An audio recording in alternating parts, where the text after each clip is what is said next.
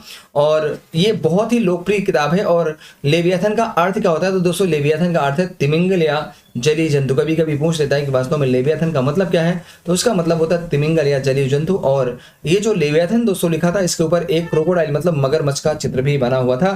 कभी कभी इसको भी पूछ लेता है, इन सबको आपको ध्यान देने की जरूरत है। दोस्तों याद रखिएगा जो हाफ्स ने की किताब है लेवियाथन, इसमें क्या किया, उसने इस किताब को प्रसिद्ध फ्रांसीसी विचारक गोडाल्फिन को समर्पित किया। मतलब उसने अपनी जो किताब है वो वास्तव में फ्रांसीसी विचारक गोडाल्फिन को समर्पित किया है। और अगर दोस्तों मैं बात करूं तो इस किताब में क्या क्या है, इस किताब में सारे के सारे जो राजनीतिक विचार हैं उसी लेवियाथन में दिए गए हैं। अब देखिए यहाँ पर क्या बोलता है, कह रहा है इस पुस्तक में मानव स्वभाव को घृणित बताते हुए, कौन सा, ये जो आपकी किताब है लेवियाथन, इसमें उसने हर प्रकार की बातें कही। लेवियाथन में उसने राज्य की उत्पत्ति के सिद्धांत को दिया है। लेवियाथन में वह मानव स्वभाव की बात करता है, प्राकृतिक अधिकार की बात करता है, ठीक है, सबकी बात करता है। तो इस पुस्तक में उसने क्या किया, मानव स्वभाव को घृणित बताते हुए एक निरंकुश राजतंत्र का प्रतिपादन करता है। माइकल ओकशार्ट ने दोस्तों लेवियाथन की प्रशंसा किया है और इसे हाब्स की सबसे बेहतर रचना माना है। मतलब हाब्स ने जितनी भी रचनाएं की थी, जितनी भी किताबें लिखी हैं, उन सभी में वास्तव में लेवियाथन सबसे बेहतर है। ऐसा कौन कहता है दोस्तों? ऐसा माइकल ओकशार्ट कहता है।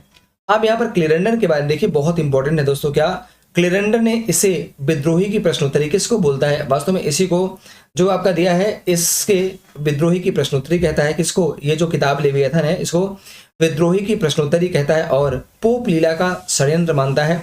क्लेरेंडर ने क्या किया दोस्तों? क्लेरेंडर ने वास्तव में लेवियाथन की प्रति जलाता है और कहता है कि ऐसी युक्तियों से राजतंत्र का समर्थन करने वाला हाब्स यदि उत्पन्न ही नहीं होता तो अच्छा होता। अब क्वेश्चन पूछा जाता है क्या कि वह कौन सा विचारक है जिसने लेवियाथन की प्रति को जलाया था या लेवियाथन को चलाया था? तो आप आंसर, लेवियाथन को जलाने वाला कौन है? क्लेरेंडर है, याद रखिएगा। और ये पता नहीं क्यों हाब्स से बहुत ज्यादा चिढ़ता है। क्लेरेंडर कहता है कि आज तक मैंने ऐसी कोई पुस्तक नहीं पढ़ी जिसमें इतना राजद्रोह व अधर्म पाया गया हो। तो कहीं ना कहीं क्लेरेंडर की अगर बात करें तो दोस्तों उसने भी क्या किया? उसने लेवियाथन की घोर निंदा किया है और कई सारे जो है वक्तव्य उसने अच्छे अच्छे दिए हैं।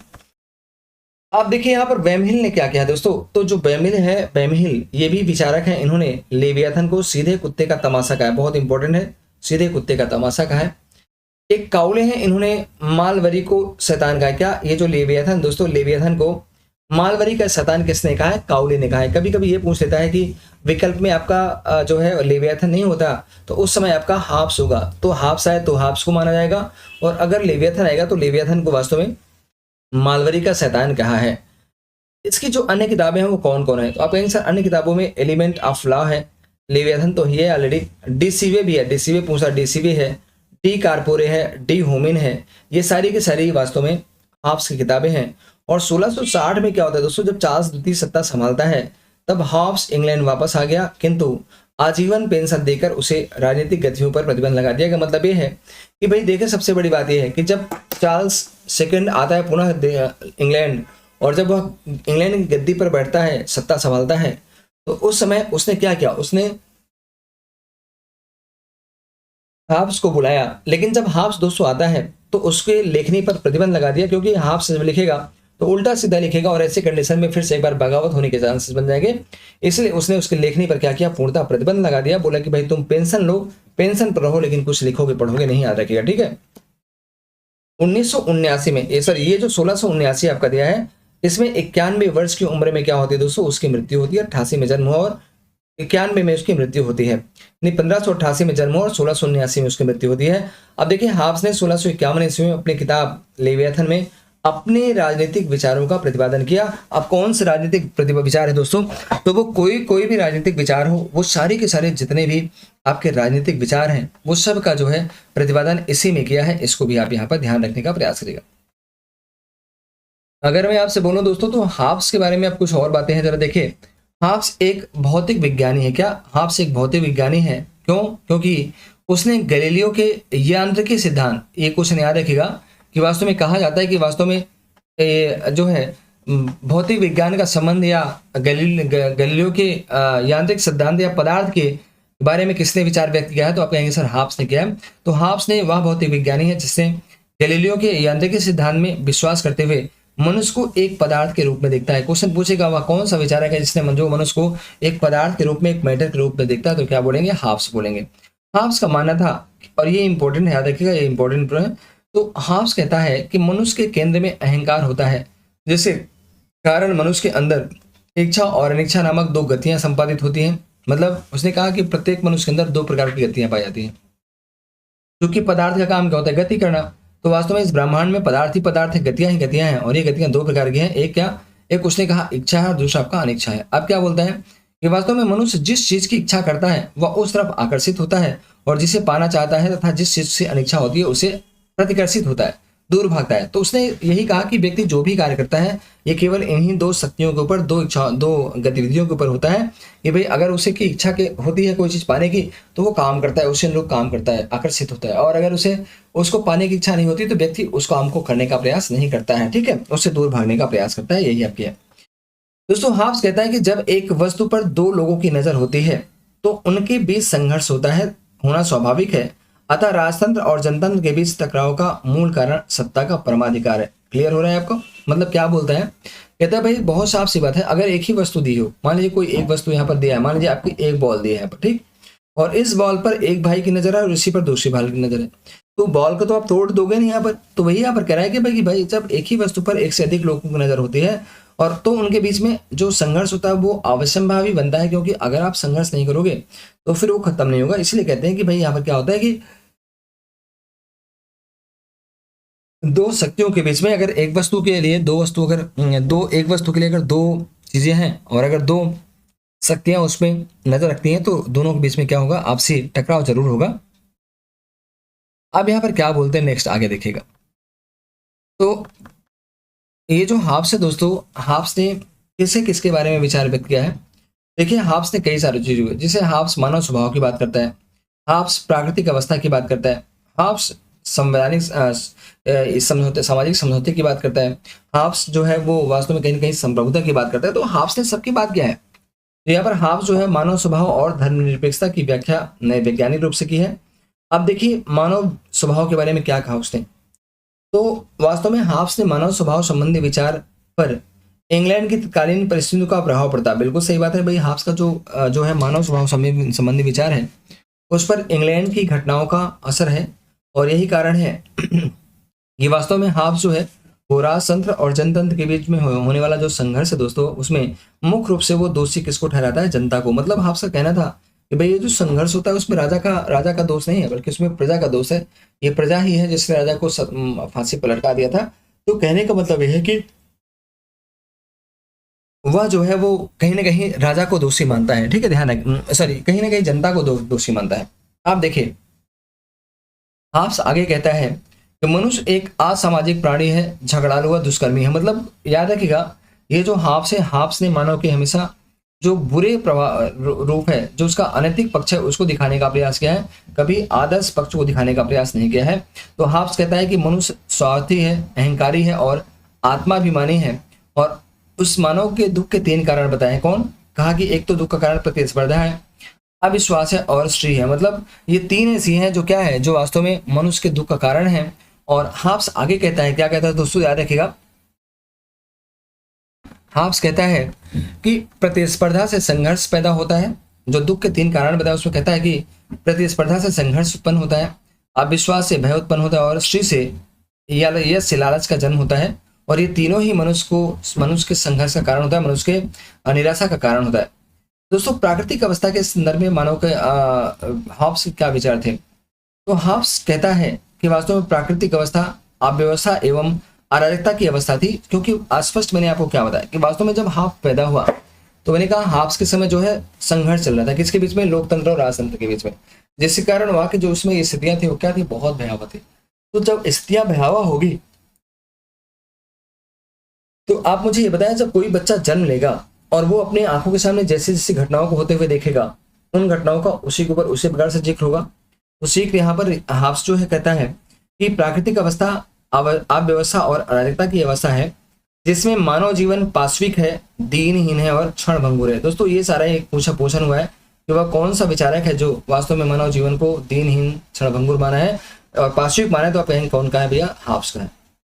हाब्स प्राकृतिक अवस्था को सबके विरुद्ध युद्ध की अवस्था मानता है। दोस्तों उसने कहा कि जो प्राकृतिक अवस्था है वो सबका है और ये सबके विरुद्ध युद्ध की अवस्था है। हाब्स आगे कहता है कि प्राकृतिक अवस्था में कला, विज्ञान, व्यापार, व्यवसाय, निजी संपत्ति एवं संस्कृति का अभाव है। यहाँ केवल एक ही है शक्ति क्या जिसकी प्रचलित है।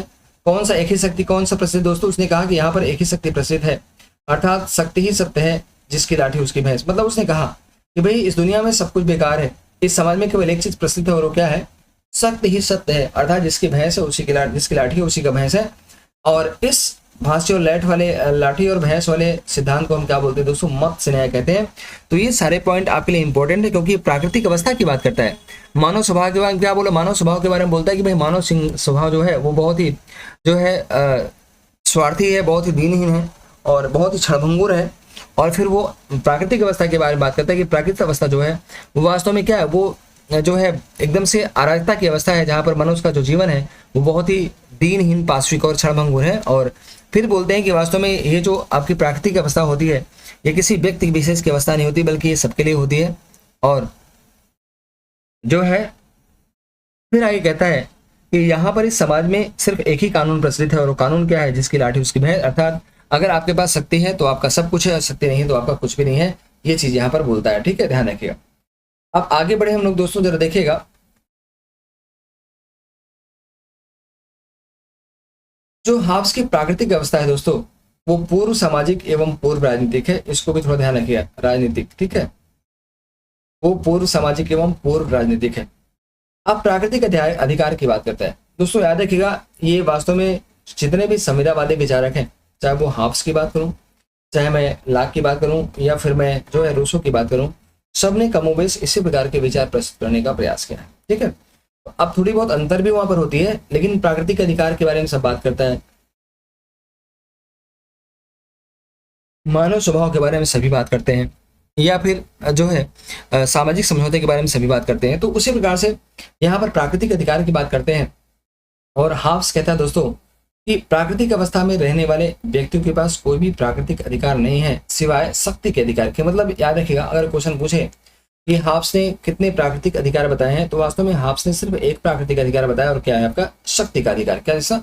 शक्ति का अधिकार। अर्थात प्रत्येक व्यक्ति को अपने प्राण की रक्षा स्वयं करना है। हाब्स कहता है कि प्राकृतिक अवस्था में प्राकृतिक कानून विद्यमान है। हाब्स ने आगे कहा कि क्या बोला? ये जो वास्तव में प्राकृतिक कानून है दोस्तों, इस प्राकृतिक कानून को हाब्स ने बुद्धिमत्ता की विधियां कहा है, या फिर इसको बुद्धिमत्ता की सलाहें भी कह सकते हैं। याद रखिएगा, हाब्स कहता है दोस्तों प्राकृतिक कानून विवेक का आदेश है। क्या बोलता है? प्राकृतिक कानून विवेक का आदेश है। और हाब्स फिर कहता है कि 19 प्राकृतिक कानून बताए हैं, लेकिन 3 मुख्य है। कौन?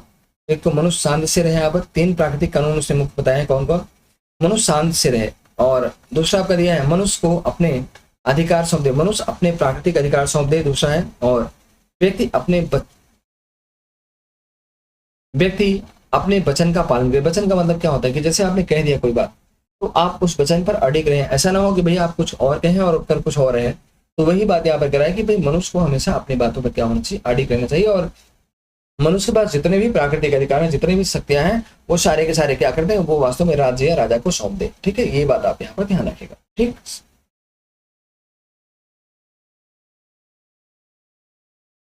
अब थोड़ी आगे बात करें। अब देखिए यहाँ पर क्या है कि यहाँ पर दोस्तों हम सामाजिक समझौते की बात करते हैं कि वास्तव में सामाजिक समझौते के संदर्भ में आपके हाब्स ने क्या कहा है।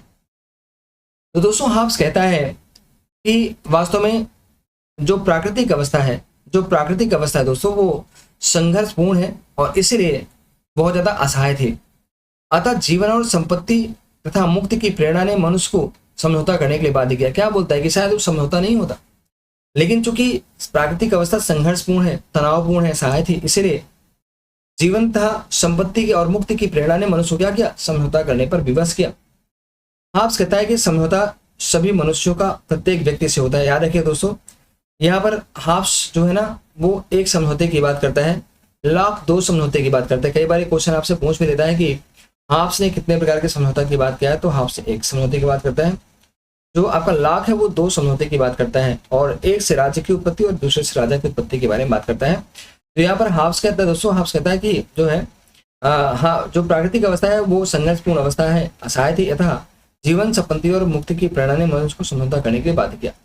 हाब्स फिर कहता है कि समझौता सभी व्यक्तियों का प्रत्येक जीवन से होता है, इसमें राजा भागीदार नहीं होता है। अर्थात जो समझौता है, समझौते में राजा भागीदारी नहीं होता है, ये वास्तव में जनता के बीच समझौता है। तो क्वेश्चन कभी पूछ सकता है कि वास्तव में जो हाब्स ने समझौता किया है उसमें कौन शामिल है? उसमें क्या राज्य या राजा शामिल है? तो आप कहेंगे नहीं सर, इसमें वास्तव में क्या होता है? इसमें राज्य या राजा शामिल नहीं होते, इसमें केवल मनुष्य इन्वॉल्व होते हैं। और ये जो आपका समझौता है वो एक तरफा है, वो दो तरफा नहीं है, वो एक तरफा समझौता है। और इस एक तरफा में क्या होता है? वो सारा का सारा जो है अपनी शक्ति और सत्ता वो अपने सामने वाले को सौंप देता है, हैंडओवर करता है। तो वही यहाँ पर हाब्स कहता है कि समझौता सभी व्यक्तियों का प्रत्येक व्यक्ति से होता है, इसमें राजा भागीदारी नहीं होता है। समझौते के अनुसार व्यक्ति आत्मरक्षा के अतिरिक्त अन्य सभी अधिकार शासक या उसके राज्य को समर्पित कर देता है, और शासक की सत्ता पूर्णतः निरंकुश है। अतः हाब्स केवल एक समझौते की बात करता है। मतलब याद रखिएगा, सबसे बड़ी बात यहाँ पर यह है कि जब आप आगे पढ़ेंगे, जब क्रांति की बात यहाँ पर देखेंगे, तो क्रांति संबंधी विचार भी वास्तव में इसने दिया है, और खुद कहता है कि मनुष्य को, व्यक्ति को, प्रजा को क्रांति करने का अधिकार नहीं है। व्यक्ति को राजा या राज की आलोचना करने का अधिकार नहीं है, उसकी आज्ञा का उल्लंघन करने का अधिकार नहीं है। और फिर कहता है कि राजा केवल एक शर्त पर जो है, मतलब जनता केवल एक शर्त पर जो है राजा के खिलाफ या राज्य के खिलाफ क्रांति कर सकती है, जब आत्मरक्षा की बात हो। तो आत्मरक्षा के आधार पर वो वास्तव में वो संघर्ष कर सकता है, वो राजा को पदच्युत कर सकता है, क्रांति छेड़ सकता है। ये बात ध्यान रखिएगा।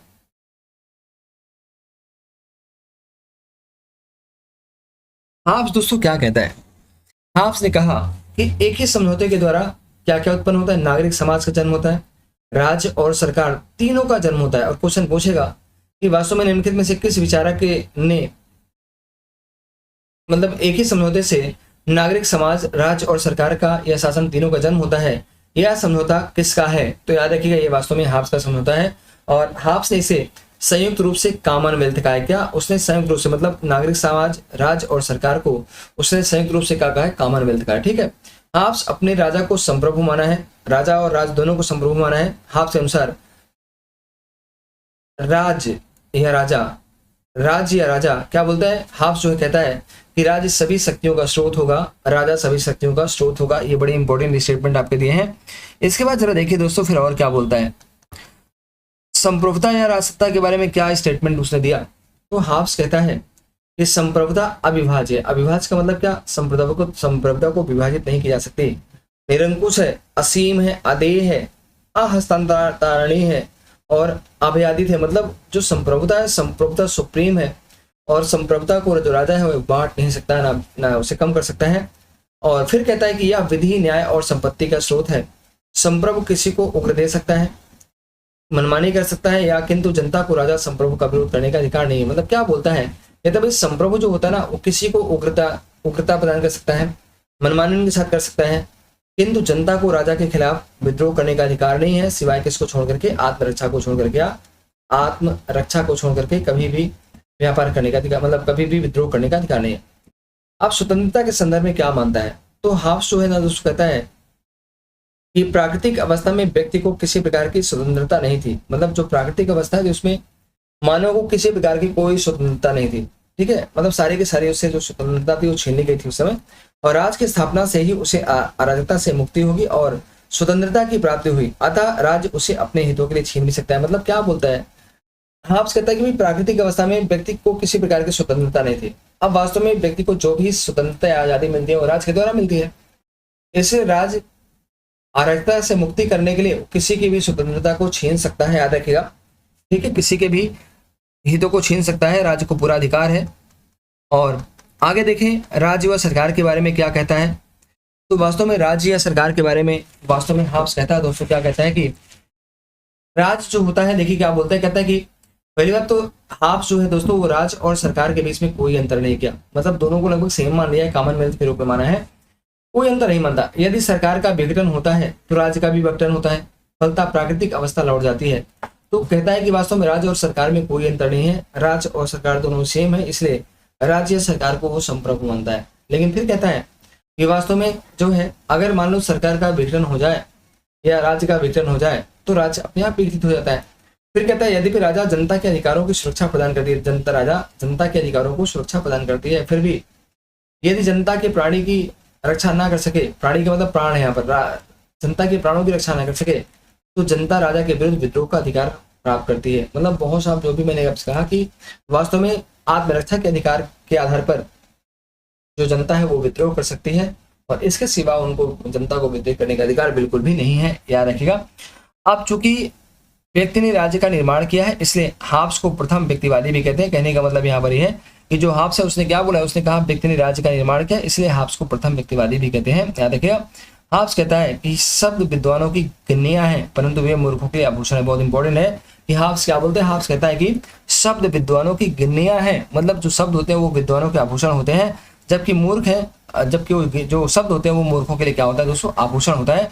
तो गिनिया का मतलब दोस्तों क्या होता है, गिनिया का मतलब एक प्रकार से बहुत कीमती बेशकीमती चीज होती है, याद रखिएगा। तो ये कथन किसका है, हाब्स का है, ये भी आपको ध्यान देना है।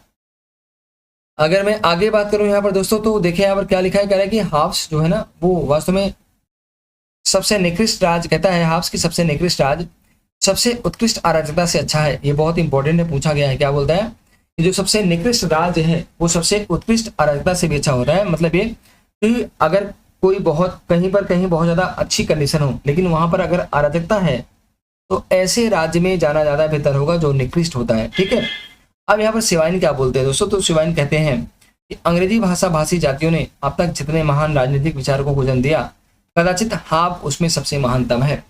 आगे शिवाइन फिर कहते हैं कि हाब्स के राजनीतिक विचारों को महान एवं क्रांतिकारी बनाने वाला विचार उसका व्यक्तिवाद ही है। मतलब ये जो अपने उसे महान बना है, हाब्स महान बनता है, वास्तव में व्यक्तिवाद के कारण बनता है। ऑक्सफोर्ड क्या बोलते हैं दोस्तों, तो ऑक्सफोर्ड बोलते हैं कि लेवियाथन अब तक पर लिखी गई पुस्तकों में महानतम ग्रंथ है। ये वास्तव में लेवियाथन को महानतम ग्रंथ माना है। और गेटल्स कहता है दोस्तों कि हाब्स के अतिरिक्त अन्य कोई ऐसा विचारक अब उत्पन्न नहीं हुआ है जिसने संप्रभुता के बारे में इतना अतिवादी दृष्टिकोण अपनाया हो। तो ये सारे पॉइंट आपको रटना है यहाँ पर।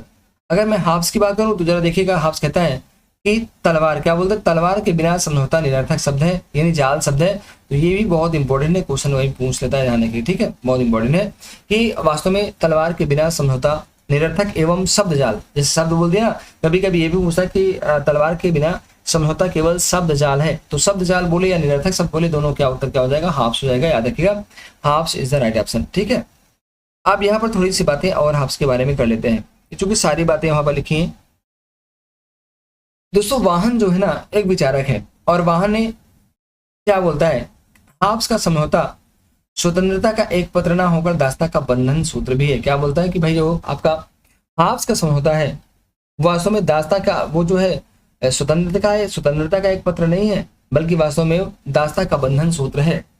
वाहन आगे कहता है कि यदि हाब्स के लेवियाथन का बहुत इंपॉर्टेंट सवाल है, कह रहा है कि वाहन कहता है कि यदि हाब्स के लेवियाथन का शीर्ष काट दिया जाए तो वह रूसों की समान इच्छा हो जाएगी।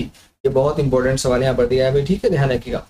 अब जी कालिंगवुड क्या बोलता है, तो जी कालिंगवुड कहता है कि हाब्स सर्वाधिकारवाद का प्रथम सिद्धांतकार है।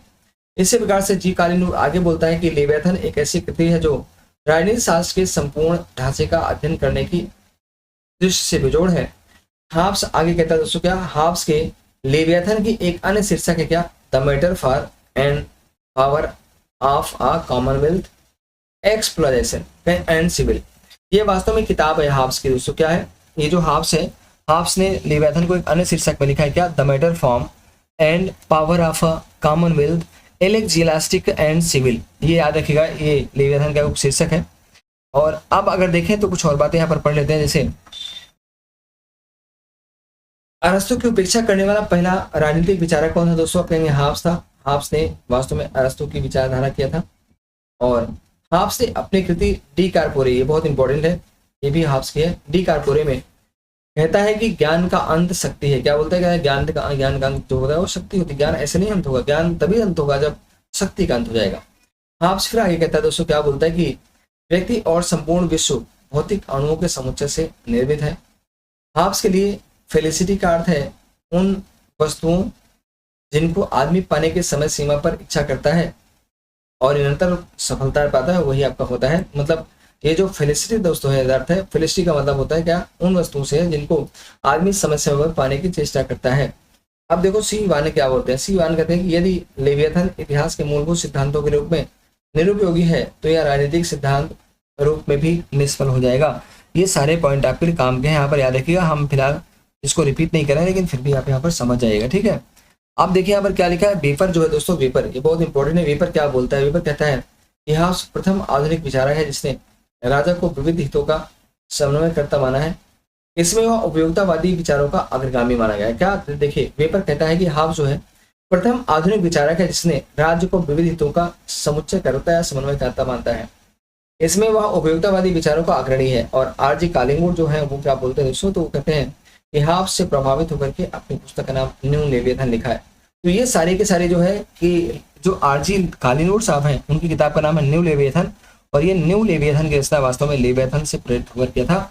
तो सभी का धन्यवाद भैया। आज यहाँ पर वीडियो खत्म होता है, पूरा का पूरा हाब्स खत्म हो गया, और आई होप कि आपको मैटर पूरा मिल गया होगा। और हम लोग मिलेंगे नेक्स्ट वीडियो में, तब तक नमस्कार, थैंक यू सो मच, बहुत बहुत धन्यवाद।